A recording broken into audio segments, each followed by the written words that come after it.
مغیث الرومی: میں آپ کے اٹھنے اور درود شریف پڑھنے سے یہی سمجھا تھا۔ طارق: میں نے اس وقت ایک نہایت خوشائن خواب دیکھا ہے۔ مغیث: کیا خواب دیکھا ہے آپ نے؟ طارق: مجھے حضور صلی اللہ علیہ وسلم کی زیارت ہوئی ہے۔ مغیث: سبحان اللہ، زہ قسمت زہ نصیب۔ طارق: حقیقت میں اب میں اپنے آپ کو خوش قسمت سمجھنے لگا ہوں۔ مغیث: جسے حضور صلی اللہ علیہ وسلم کا دیدار خواب میں نصیب ہو جائے، اس سے زیادہ خوش قسمت کون ہو سکتا ہے؟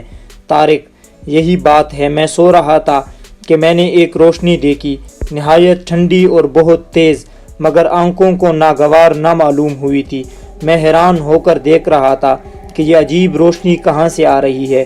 جب میں نے آنکھ اٹھا کر دیکھا تو آسمان سے لمعات نور برس کر جہاز تک آ رہے تھے۔ تھوڑی ہی دیر میں حضور صلی اللہ علیہ وسلم تشریف لائے۔ آپ تبسم فرما رہے تھے۔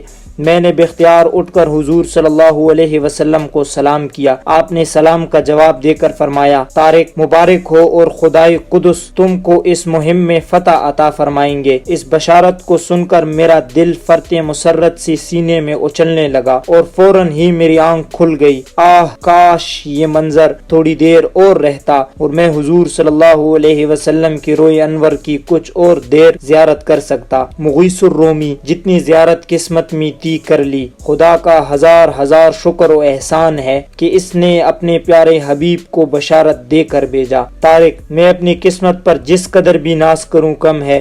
مغیث الرومی: بے شک۔ اسی اثنا میں صبح کی اذان ہوئی۔ مسلمان اٹھ کر نماز کے لیے جمع ہونے لگے، پھر یہ دونوں بھی نماز پڑھنے کے لیے چلے گئے۔ ہم پہلے بیان کر چکے ہیں کہ 7,000 لشکر جہازوں میں روانہ ہوا تھا۔ ہر جہاز میں الگ الگ جماعت کے ساتھ نماز پڑھی جاتی تھی۔ نماز سے فارغ ہو کر یہ لوگ جہازوں کے تختوں پر آئے اور وہ آبنائے جسے یہ لوگ عبور کر رہے تھے صرف 14 میل چوڑی تھی۔ دراصل اندلس یا اسپین افریقہ کے بر اعظم سے ہم آغوش ہو کر یورپ کو ایشیا سے ملانا چاہتا تھا کہ ایک طرف سے بحر روم اور دوسری طرف سے بحر ظلمات ایک دوسرے سے مصافحہ کرنے کے لیے بڑھے اور ایک چھوٹا سا آبنائے قائم کر کے یورپ اور ایشیا کو الگ کر دیا۔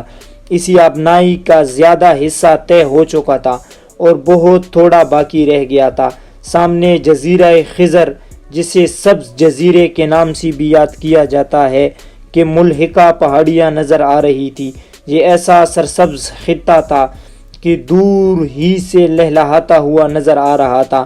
مسلمانوں کو یہ مقام دیکھ کر بڑی مسرت ہوئی۔ طارق کے جہاز میں اس وقت گونڈ جولین آ گیا تھا۔ اس نے طارق کے پاس آ کر کہا: مبارک ہو، آپ اندلس کی سرزمین اور سرسبز وادی کے قریب آ گئے ہیں۔ طارق نے اس سے دریافت کیا: یہ کون سا مقام کہلاتا ہے؟ جولین: یہ جزیرہ سبزہ مشہور جگہ ہے۔ طارق: اور یہ پہاڑیاں اور اس کے ملحقہ دامن کیا کہلاتے ہیں؟ جولین: اس کا نام راک ہے، اسے قلعۃ الاسد بھی کہتے ہیں۔ طارق: کیا یہاں شیر زیادہ رہتے ہیں؟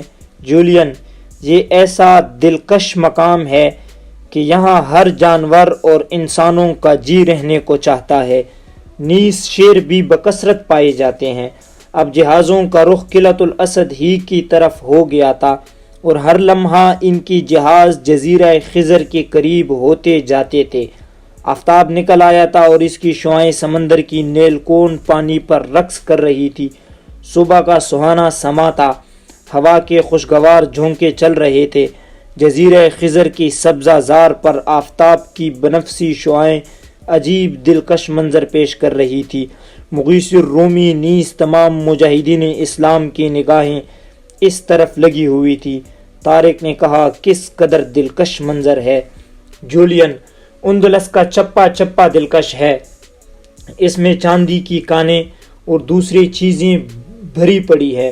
ہم عیسائی واقف ہی نہیں کس جگہ سے کیا چیز نکالی جا سکتی ہے۔ طارق: خدا کا شکر ہے کہ ہم بعافیت تمام اندلس کے کنارے پر آ گئے۔ اب جہاز لائنز راک یا قلعۃ الاسد کے قریب پہنچ گئے تھے کہ آگے بڑھنا غیر ممکن ہو گیا تھا۔ چنانچہ لنگر ڈال دیے گئے اور جہاز معمولی جھٹکے کے ساتھ رک گئے۔ کشتیاں نکال کر سمندر میں ڈال دی گئی اور سب سے پہلے ان میں سامان پار کیا جانے لگا۔ جولین نے کہا ہم آپ کے رہنمائی کے لیے یہاں تک آئے تھے، لہٰذا اب ہم رخصت ہونا چاہتے ہیں۔ طارق آپ کہاں جائیں گے اب؟ جولین میں سیوطا جاؤں گا۔ طارق بہت اچھا، لیکن ہاں ایک بات۔ جولین فرمائیے۔ طارق ہم اس ملک کے راستوں سے بالکل ناواقف ہے، اگر کوئی راہبر مل سکتا ہے تو بہتر ہوتا۔ جولین افسوس ہے کہ ایسا کوئی آدمی میرے ہمراہ نہیں ہے۔ طارق خیر خدا مالک ہے۔ جولین ان پہاڑوں سے گزر کر آپ کھلے ہوئے میدان میں پہنچیں گے، سیدھے بڑھتے چلے جائیں، اندلس کے دارالسلطنت ٹولیڈو میں پہنچ جائیں گے۔ کسی راہبر کی ضرورت نہیں ہے طارق، خدا خود ہی کوئی سبیل پیدا کر دے گا۔ جولین ایک بات اور سن لیجئے۔ طارق کہیے۔ جولین جزیرہ سب سے جو راستہ اندلس کو گیا ہے، وہاں شارازریک کا ایک مشہور سپہ سالار تدمیر کچھ لشکر لے کر ٹھہرا ہوا ہے، ذرا ہوشیار رہیے گا، کہیں وہ آپ کو غافل پا کر حملہ نہ کر دے۔ طارق کیا وہ سرحد کی حفاظت پر مامور ہے؟ جولین نہیں، بلکہ اتفاق سے اس طرف آیا ہوا ہے۔ طارق اس کے پاس کتنا لشکر ہے؟ جولین مجھے صحیح تعداد معلوم نہیں ہے۔ طارق اور صحیح تعداد معلوم کرنے کی ضرورت بھی کیا ہے، جب اس ملک میں آ ہی گئے ہیں، پھر کس قدر بھی لشکر مقابلے میں آئے، اب تو موت یا فتح دونوں میں ایک کو حاصل کرنا ہے۔ جولین خدا آپ کو فتح ہی دے۔ میرے سینے میں جو انتقام کی آگ بھڑک رہی ہے وہ اسی وقت بجھ سکتی ہے جب آپ فتح یاب ہوں اور ظالم و سیاکار رازریک مار ڈالا جائے۔ طارق اطمینان رکھیے، خدا ہر ظالم کو سزا دیتا ہے۔ جولین مجھے بھی یہی توقع ہے، میری لڑکی بے عزتی کے غم میں گھل گھل کر مری جا رہی ہے۔ طارق اسے تسلی دیجیے۔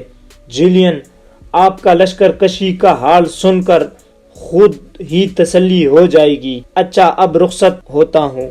طارق خدا حافظ۔ جولین دیکھیے تدمیر نہایت چالاک اور تجربہ کار ہے، اس سے ہوشیار رہیے گا۔ طارق ہمارا تو خدا پر بھروسہ ہے اور وہی ہمارا معاون و محافظ ہے۔ جولین خدا آپ کی مدد کرے۔ وہ ایک کشتی میں بیٹھ کر اپنے جہاز پر چلا گیا۔ ایک عرصے میں تمام سامان کشتیوں کے ذریعے سے کنارے پر پہنچا دیا گیا تھا اور اب شیر دل سپاہی ساحل پر جا رہے تھے۔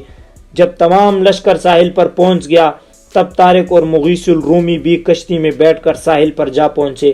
یہاں پہنچتے ہی طارق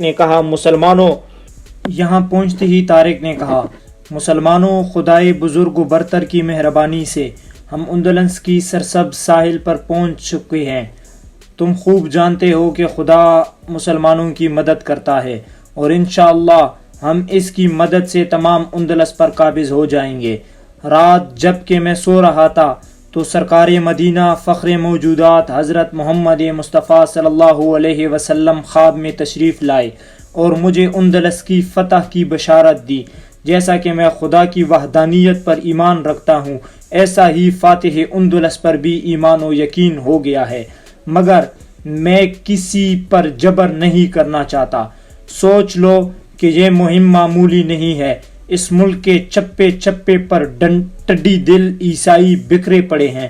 ہم راستوں سے ناواقف ہیں، پیدل ہے اور بے سر و سامان ہے، نیز تعداد میں بہت کم ہے۔ ہم کو زیادہ محنت اور مشقت کرنا پڑے گی۔ اس لیے میں ان لوگوں کو جو واپس جانا چاہتے ہیں بخوشی واپس جانے کی اجازت دیتا ہوں۔ شوق سے چلے جائیں۔ کہیے کتنے آدمی واپس جانا چاہتے ہیں؟ تمام مسلمان چپ رہے، ایک بھی نہ بولا۔ طارق نے کہا کیا آپ میں سے کوئی بھی واپس جانا نہیں چاہتا؟ ہر طرف سے آواز آئی ہرگز نہیں، ہم میں سے ایک بھی واپس نہیں جائے گا۔ طارق پھر سوچ لیجئے۔ سب نے کہا خوب سوچ لیا ہے، ہم مسلمان ہیں، ایک مسلمان کی آرزو شہادت کے سوا کیا ہو سکتی ہے؟ طارق یہی بات ہے۔ اچھا جب آپ میں سے کوئی بھی واپس جانا نہیں چاہتا تو میں سمجھتا ہوں کہ یہ جہاز بیکار ہے۔ ایک شخص ہاں بالکل بیکار ہے۔ طارق پھر بیکار چیز کو باقی کیوں رہنے دیا جائے؟ دوسرا ان جہازوں کو واپس لوٹا دیا جائے۔ طارق نہیں، مغیث اور کیا ارادہ ہے آپ کا؟ طارق میں ان جہازوں کو آگ لگوانا چاہتا ہوں۔ سب نے کہا ہاں، جب یہ بیکار ہے تو ضرور انہیں جلوا دیجئے۔ طارق اچھا، تم تمام کشتیوں اور جہازوں کو جلا دو۔ کئی آدمی بڑھے اور انہوں نے کشتیاں جہازوں میں ڈال کر جہازوں کو آگ لگا دی اور تمام مسلمان کنارے پر کھڑے ہو کر ان کے جلنے کا تماشا دیکھنے لگے۔ ممکن ہے کہ موجودہ زمانے کے لوگ کہیں کہ طارق نے یہ غلطی کی، انہوں نے ان جہازوں کو جن کے ذریعے واپس جانا ممکن تھا جلوا دیا، لیکن حقیقت یہ ہے کہ ان کی اس کارروائی سے مسلمانوں کے دلوں میں جوش و امنگ کا ایک دریا امڈ آیا تھا اور ہر مجاہد نے طے کر لیا تھا کہ وہ شہید ہو جائے گا یا فتح حاصل کرے گا، واپسی کا خیال تک بھی دل میں نہیں آنے دے گا۔ مسلمان جزیرہ خضر کے ساحل پر 5ویں رجب 93 ہجری سے شنبہ کے روز وہاں پہنچے تھے۔ تھوڑی ہی عرصے میں تمام جہاز جل کر سمندر کی تہ میں بیٹھ گئے۔ طارق نے کہا مسلمانوں، اب تمہارے واپسی کا کوئی ذریعہ باقی نہیں رہا ہے، اب صرف 2 ہی باتیں ہیں، یا تو شہید ہو جاؤ یا ملک فتح کرو۔ سب نے کہا انشاءاللہ ہم اندلس فتح کر کے ہی رہیں گے۔ طارق جب انسان کسی نیک کام کرنے کی خواہش کرتا ہے تو قدرت اس کی مدد کرتی ہے اور وہ کامیاب ہو جاتا ہے۔ ہم بھی خدا کا نام لے کر اس مہم کو شروع کر دیتے ہیں، خدا کی ذات سے امید ہے کہ ہم کامیاب ہوں گے۔ سب نے کہا انشاءاللہ۔ طارق اچھا، خدا کا نام لے کر بڑھو، نصر من اللہ و فتح قریب۔ سب نے اللہ اکبر کا نعرہ لگایا۔ اس پرہیبت نعرے سے تمام پہاڑ اور ساحل گونج اٹھا۔ اگرچہ اس جگہ کا نام لائنز راک یا قلعۃ الاسد تھا، مگر جب سے طارق اس جگہ آئے اس وقت سے اس کا نام جبل الطارق مشہور ہو گیا اور آج بھی دنیا اسے جبل الطارق ہی کے نام سے پکارتی ہے۔ اب یہ لوگ آگے بڑھے اور پہاڑ کو طے کرنے لگے۔ تمام پہاڑ نہایت سرسبز و شاداب تھے، طرح طرح کے چھوٹے بڑے درخت، قسم قسم کے خوش رنگ اور خوشبودار پھولوں کے پودے اور نئے نئے وضع کی گھاس تھی۔ جس طرف بھی نظر جاتی تھی گل پوشیدہ اور سب زیادہ چٹانیں نظر آتی تھی۔ اس جاذب نظر اور فرحت افزا پہاڑ کو عبور کر کے یہ لوگ دوسری طرف اس کے دامن میں اترنے لگے۔ ابھی تھوڑے ہی دور چلے تھے کہ ایک شخص زرد رنگ کا ریشمی جبہ پہنے ملا۔ وہ کچھ پریشان اور مضطرب اور بے قرار تھا۔ طارق نے اسے دیکھا۔ انہوں نے مغیث الرومی سے کہا یہ شخص عیسائی معلوم نہیں ہوتا۔ مغیث میرا بھی یہی خیال ہے۔ طارق اسے بلوائے، دریافت کرے کون ہے اور یہاں کیوں پھر رہا ہے۔ مغیث بہتر ہے۔ انہوں نے ایک سپاہی کو اسے بلانے کے لیے بھیجا۔ سپاہی گیا اور اسے بلا لایا۔ اس نے آتے ہی طارق کو سلام کیا۔ طارق نے دریافت کیا تم تنہا یہاں کیا کر رہے ہو؟ اس نے کہا میں آپ ہی کی تلاش میں تھا۔